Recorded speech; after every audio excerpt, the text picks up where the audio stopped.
that this House adopt the report of the Finance Committee on request for waiver of import duties, import tax, import NHIL, import get fund levy, exim levy, and special import levy amounting to Ghana cedi equivalent of 1,517,040 euros for the supply and installation of integrated e-learning laboratories in senior high schools, Televic Phase 2.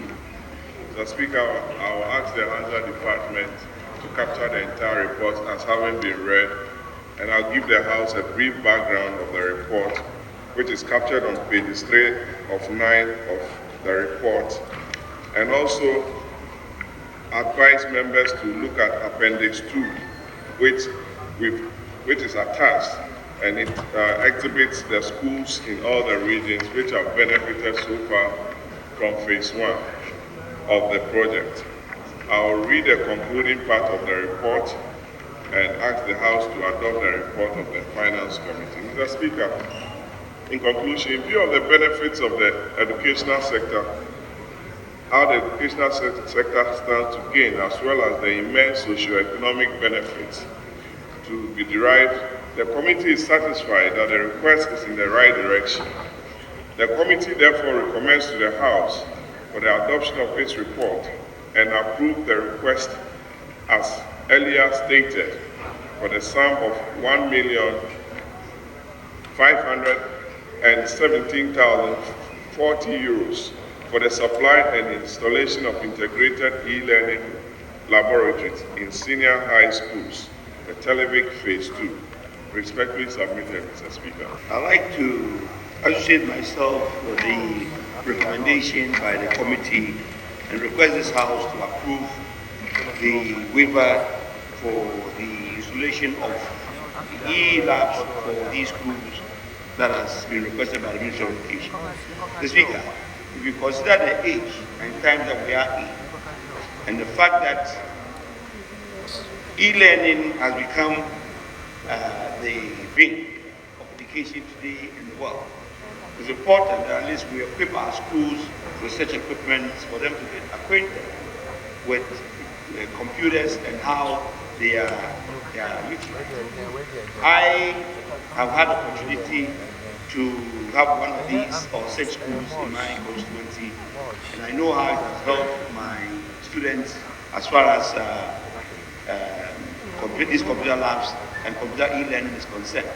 And I recommend that we approve this waiver for the education. I so present, Mr. Speaker. I refer to the committee report, page 7 of 9 and 8 of 9. Mr. Speaker, line 3, it says that it will also ensure, in terms of the benefits of the project, that this project will also ensure that appropriate distribution of e-learning solutions for 175 schools based on the need assessment that seeks to bridge the gap in terms of ICT infrastructure and related capacity building. Mr. Speaker, clearly this tax exemption is exempting a loan facility that has been approved by this House already, amounting to 11.5 million euros. So the tax waiver is approximately 10% of what has been approved. And the target is to supply some e-learning equipment such as computers, laptops, and a number of ICT-related equipment to certain secondary schools across the country. Mr. Speaker, I have seen that in the document that was presented, they gave us the distribution where the schools, the Ashanti region will have 38 schools. The Brown Ahafo will have 28 schools. Central region, 25 schools. Eastern region, 35 schools. Greater Accra, 21 schools. Upper East, 12. And Upper West, 13. Northern region, beneficial schools will be 35 schools. Western region, 18. And now, Mr. Speaker, clearly you can see that the distribution is nationwide. I just want to use this opportunity to commend the Minister for ensuring that the project covers nationwide and not few schools in certain parts of the country benefiting from that. Speaker, with these few words, I can only support that this tax waiver be made. Speaker, oftentimes impressions are created that we are against tax waivers. Yes, we are against the principles of waiving taxes, but certain taxes are important that we waive. Because Speaker, these are schools that the country is buying ICT equipment such as ICT laptops and desktop computers to assist in the learning. So you can only waive those taxes. But certain taxes that we have issues with, and when we raise them, it's not that we are against it. But as for this from the Speaker, there's no way we can vote against such a tax. Speaker, this is something that is good for the country. It's going to support the education sector, and I believe we should all support it.